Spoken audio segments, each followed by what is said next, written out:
everybody. It's me, Susan Morgan, and I have another unbelievable guest today, James Keenan, and he's going to talk about what he'll be presenting at the upcoming May 19th through 22nd Sedona event titled Contact 2022, and it's about increasing awareness as well as, seeing ourselves as the cosmic beings that we are and that we're sharing a universe with other cosmic beings. But James has a different take on this, so to speak, than maybe what some of the other people you have heard so far. So help me welcome James Keenan. So thank you for coming. Oh, well, thanks for having me. I appreciate it. Sounds like it's going to be a wonderful conference up in Sedona. And I'm going to be presenting on unraveling the mysteries of the Uinta Basin. And what a lot of people don't know is the Uinta Basin has probably the most paranormal site on the planet there, which is Skinwalker Ranch. I've been on the show on The Secret of Skinwalker Ranch. I conduct a lot of investigations in the basin. Also, there's another ranch that has a lot of phenomena occurring, and that's Blind Frog Ranch, and that's on the Discovery Channel.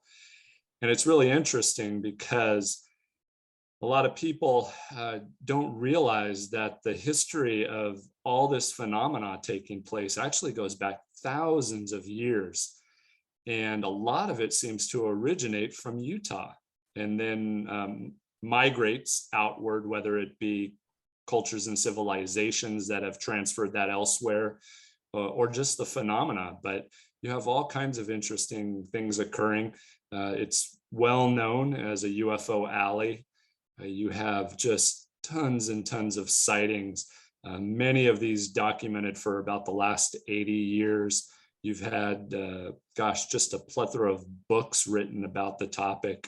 I've written several fictional books myself that incorporate what's going on in that area into them. And it allows me to also be able to give a lot of the information which I couldn't do any other way, just based upon non-disclosure agreements that I have with certain individuals or companies. And what a lot of people don't realize is, they see all the scientific data that I put out, and I collect a lot of data points, but even from the anthropological background that I have and the law enforcement background I have, doesn't mean I don't believe in, other things occurring. I'm a firm believer in atypical, I guess a lot of people would consider that paranormal. I've seen a lot of things, not just there on the basin, but elsewhere, which are difficult to explain. I've had a lot of, personal experiences. And in this conference, my presentation will provide both. It's going to cover, the data points for those that are more into the science, and it incorporates a lot of the paranormal activity. And guess what? The two melt together. There's a melding of them. I want to show that there's historical data that goes along with what we have here in the present. That it's not just what's occurring now, but it's been occurring. And there is a lot of historical data that people aren't aware of that shows other beings, I guess you could say. I like to always think that maybe we're missing different cultures, societies, and civilizations. Those things that I've seen don't necessarily have to be from anywhere else other than here, and they've just been here for a very long time. Or if you're discussing, magnetic portals and the way that they form, which is what a lot of my research does, who knows where else they go to. You're talking about these electron diffusion regions that could be encompassing, a lot of people will call it other dimensions, interdimensional. And I'll stick to that instead of getting into the science portion of it. But yeah, I'm absolutely excited to be able to present to the group. Sedona's, near and dear to my heart. It's about an hour and a half away from where I live. And it's always a pleasure to get to go up there and hang out with the wonderful people of that area and kind of sense that different vibe that entire area hasn't just had recently, but for, millennia. That's right. Absolutely. Well, actually, while you're talking about the science, I am interested in more of the science because we hear the words interdimensional and things, terms like that used a lot, maybe almost too much so as a crutch. And for years, I led a workshop. I don't have the time right now, called Quantum Physics and Shamanism, and it's how they intersect, that the ancient indigenous ways do.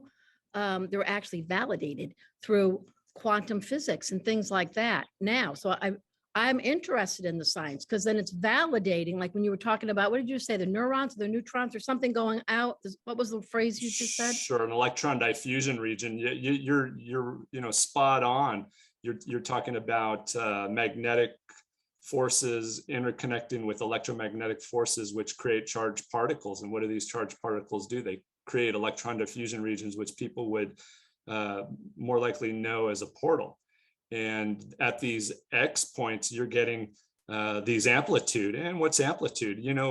Let's bring it down. That amplitude can be considered frequency or waves. So, sound that we know of has a big capability of changing so much that we don't understand. So when you talk about the indigenous people understanding both, absolutely, with the capabilities of just instruments and their vocal abilities and, a little bit of that, the mindset, the capabilities are exactly what we see in science. So, scientists don't know everything, and sometimes they like to think they do, but from the archaeology standpoint,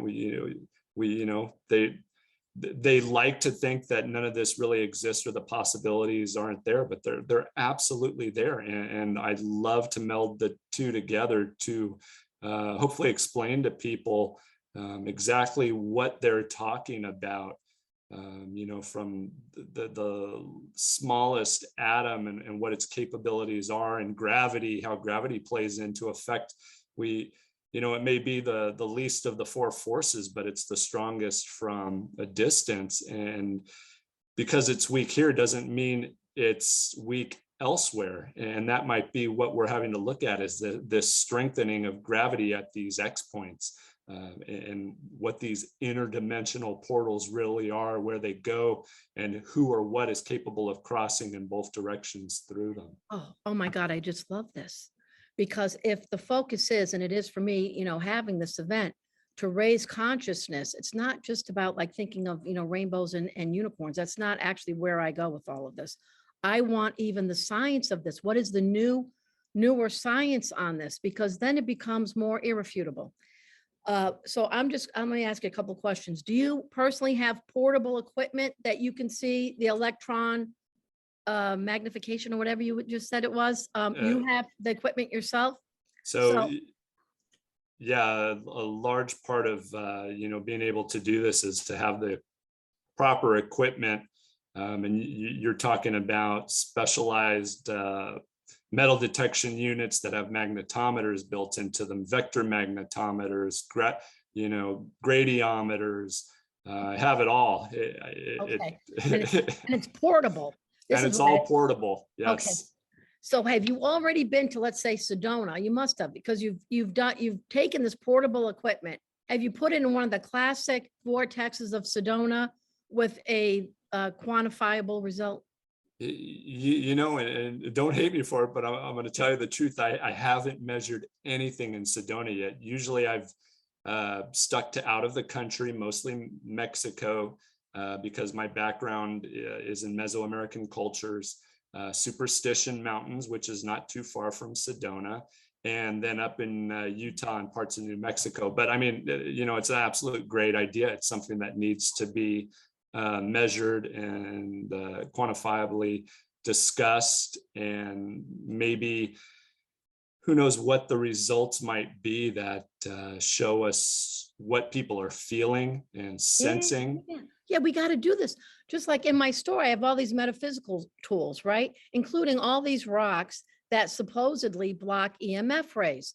So I got off of Amazon a cheap EMF ray reader. It's probably because it was cheap as much as anything. And I did a live feed, this was a couple of years back, on what was it actually blocking? Were these very specific rocks blocking? And they were blocking a little bit, not that much. You know, you would think they would be blocking a lot, like especially shungite. I was surprised didn't block like I thought it would. What ended up blocking and shutting down the mat, because I'm hypersensitive to electrical waves and things like that. I have been my whole life, and electronics don't work right around me a lot of times. This has been going on for 25 plus years. So this is keen to my heart. Okay. I'm like, I need to know what's going on. What happens? I had just a little piece of copper nearby. I put that in front of it. Oh, this was in front of my modem, by the way, which was giving off like enormous amounts of electromagnetic frequency waves. So I put a very skinny piece of copper in front of it, poof, shut it down. So, I mean, I shouldn't say this because I'm selling rocks. This is how I'm also paying my rent, you know? But at the end of the day, what really that I saw firsthand with my little cheap, quick, test was copper. Hence why I always wear copper on my left side, because it shut it right down. A little bit of copper, not even very much.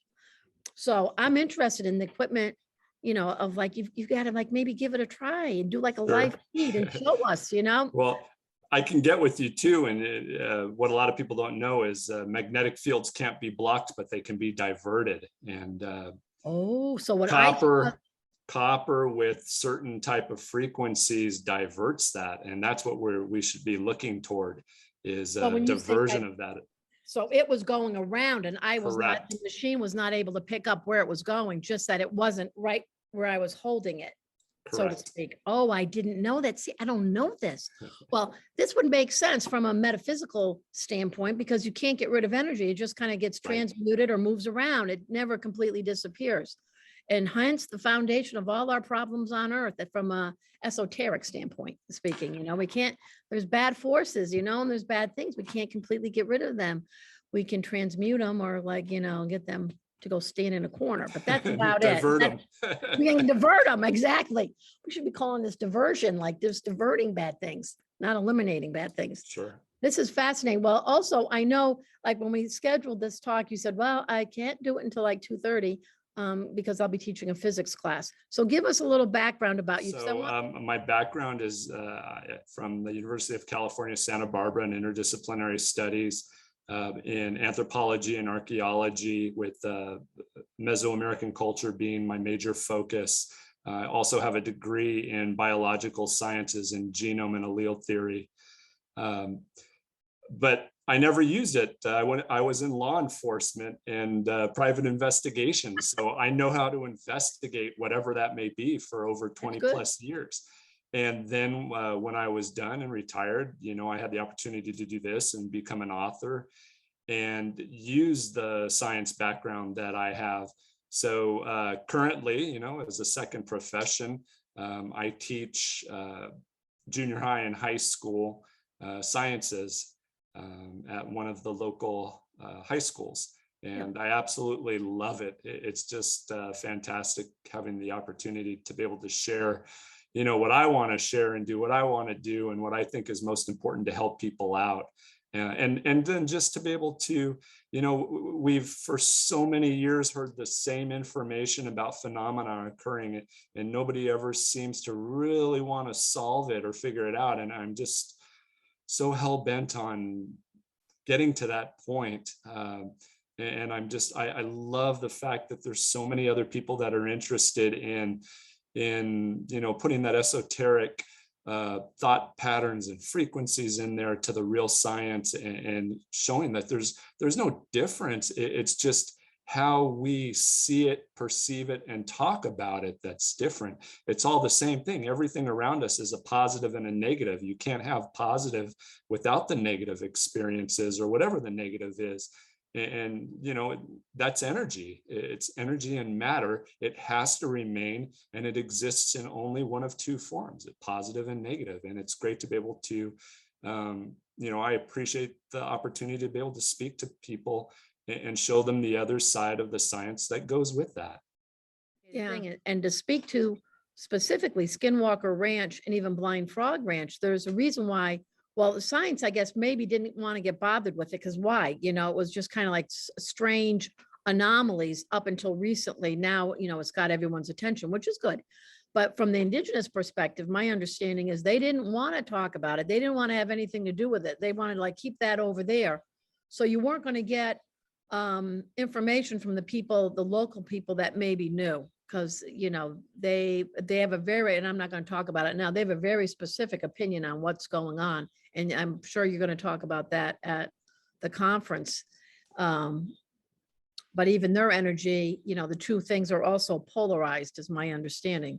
Skinwalker Ranch is on one end of the polarity, and Blind Frog is on the other end of the polarity, for life enhancing or life negating. Correct. Yeah, you're 100% right. You have this this positive at one end of the basin, and what seems to be a little bit more of the negative at the other end. And you're 100% correct when it comes to the Native Americans in the area. They don't like to talk about it, based upon their cultural beliefs and their religious beliefs. And that's completely understandable. And, they've been dealing with it much longer than we have. Right. And there is a portion of my presentation which will discuss exactly how they react to what has been occurring since the mid 1990s with all the investigation and research taking place at Skinwalker Ranch. Yeah. Now I'm just curious, have you like looked at a map between the 2 points? And is there anything interesting between point A and point B? And what's the energy that, like, I'm just like on this, okay? And by the people watching this, it's not like we talked about this before.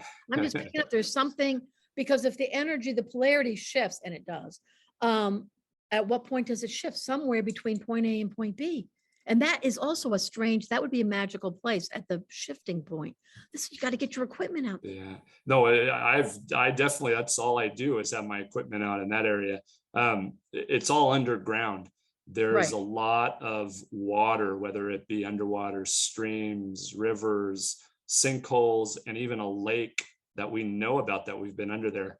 An underground lake? Underground lake, absolutely, in the Uinta Mountains. But you got to think about it that if this is, somewhat saline, and it's positively charged, positive ions, we're picking up a lot of transient EMF and EF energy readings. And this is the northern part. Is the northern one Blind Frog? Yeah, the northern is Blind Frog and the southern is Skinwalker Ranch. But that's a good possibility, as the water's transference of the energy may be the cause of this transient phenomena taking place. And what's really exciting is this energy is doing one of two things. It's either bringing the phenomena to it to acquire the energy, or it's creating it.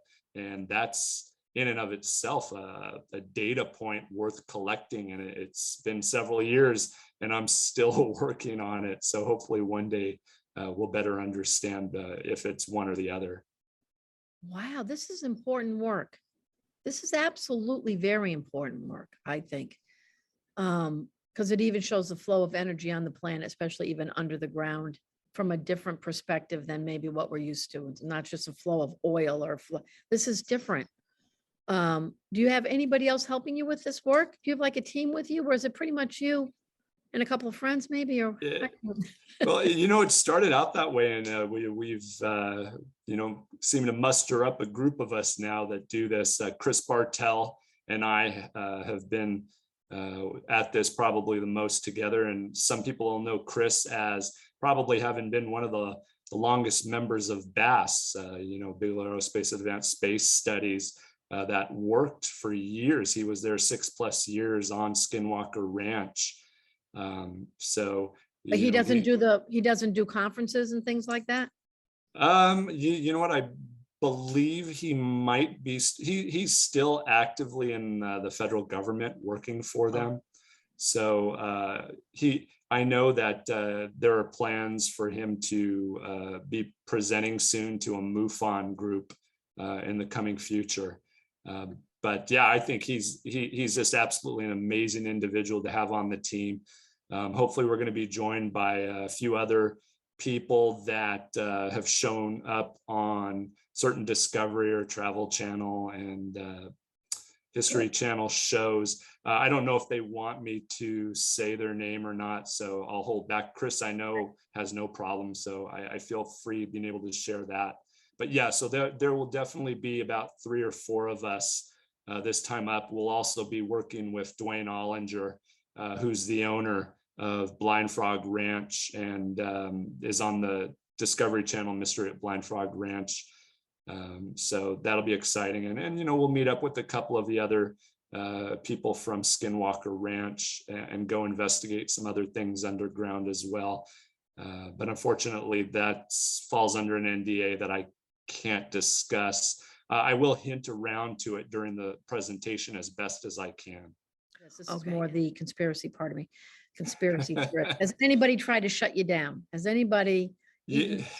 So that's interesting that you talked about that. I actually, for the first time, had a conference call with the next deputy director of the CIA very recently.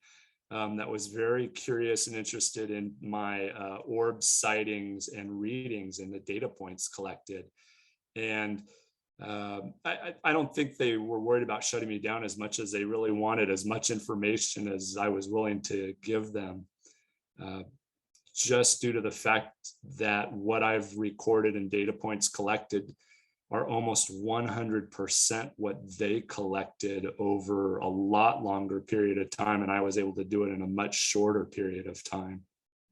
Oh, but he disclosed that to you, that it synced up, that they had also been collecting data points? Some of those data points they were able to share, but obviously I knew it wasn't going to be reciprocated completely. So I was hesitant to, you know, to give absolutely everything that I knew about. But yeah, so the interest is there. I haven't had any negative attempts so far that I'm aware of.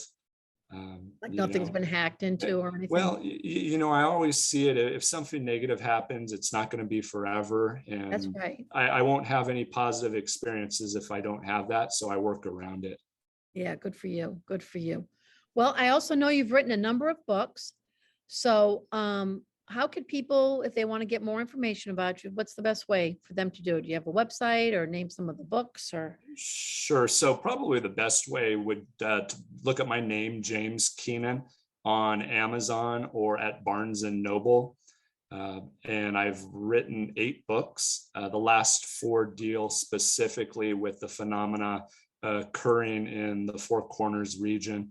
The last 3 were also a children's book to kind of get them interested in understanding in multiple phenomena. So one is about a UFO and an alien, the other is shape shifting, and then Bigfoot and giants. And then my newest book just came out about a month and a half ago. It's called The Giant and the Golden Underworld, and it takes place in the Uinta Basin and mountains. And for the first time, I've added photos into the book that actually are a lot of clues as to what's going on that I just wouldn't be allowed to discuss otherwise. So it's almost like a hunt for knowledge. If you're really into it, you'll be excited to see what the details are in the photos. Oh, that sounds absolutely wonderful. I also have here these rocks. These are my favorite rocks. I don't know if I can do this on the Zoom and run over there. It's called honeycomb calcite. Are you familiar? It's beautiful. Oh my God, I've got a whole bunch of this. It was found in the last few years up in the area that you're working in. And it's only at elevations above 10,000 feet. And it's seen nowhere else on the earth. And it's like the happiest rock. I'm obsessed with this. It's an interesting area. You have gilsonite, which is only found there, which And what is that? It's a hardened hydrocarbon that has uses that we haven't even begun to fully understand yet. The capabilities for increasing battery strength are just now being studied and looked into by Southern Methodist University in Texas. And it looks like obsidian, but it's nowhere near as hard. And its capabilities in daily life, you know, for especially with the roads that we drive on, are incredible. And it may even be helping channel this energy up and out of the ground. So you're absolutely right. And then they're just now understanding the fault lines that are running through the Uinta Mountains, which I've been trying to explain to these geologists and anthropologists for years, and they didn't believe me. And now they're like, oh yeah, you were right. We didn't think mineralization was occurring in the Uinta Mountains. Well, there's been mining going on for thousands and thousands of years, as far back as with the Starnake, who were the giants that were enslaving the indigenous people in the area.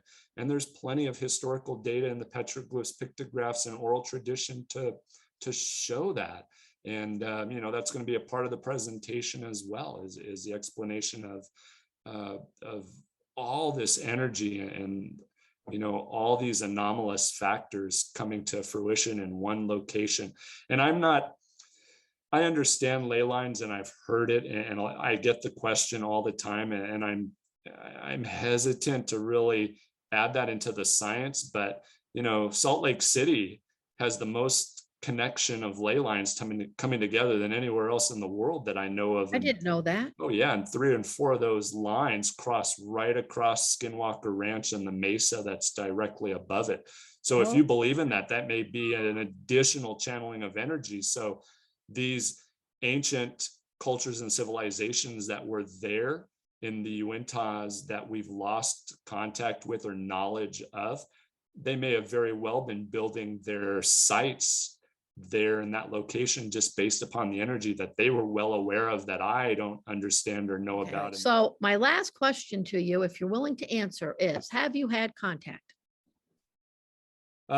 So I've had experiences with what I believe people would consider shadow figures. So when I was not quite 2 years old, I had a near-death experience. I actually drowned and was dead for about 7 to 10 minutes. It took a while for them to bring me back. And do you remember anything from that experience? Oh, absolutely. What's interesting is I have like full knowledge from the moment of the drowning up until today, more at an adult level than, most people can't remember what they were doing before the age of 2. And I can recall absolutely every moment of my life since falling into that pool, including that kind of in-between area. I'm always hesitant to discuss it. My very first book, Dark Shadows and Catastrophe, really went into it more. I was still in private investigation at the time for a large company, so I had to write the fiction, or I wouldn't have had a job the next day. But so it's still a challenge for me to talk about that type of experience and the interaction between that shadow figure. But absolutely. And that's why I think I've always been fully open to both sides, to the science and to, the other side or the other understandings that people have. Okay. Well, I'm really looking forward to this. I don't have the calendar in me on which day you're speaking. I better leave you extra room to speak. Really. Okay. Seriously. I gotta leave extra so that also people can ask questions too after you do your presentation. I'm really excited. And of course, you'll be there with books so you can sign, people can buy books. Sure. And thank you very much for doing this. This is fascinating. Oh, absolutely. Yes, Yeah, I oh my appreciate God. it. Oh yeah, no, I love this stuff.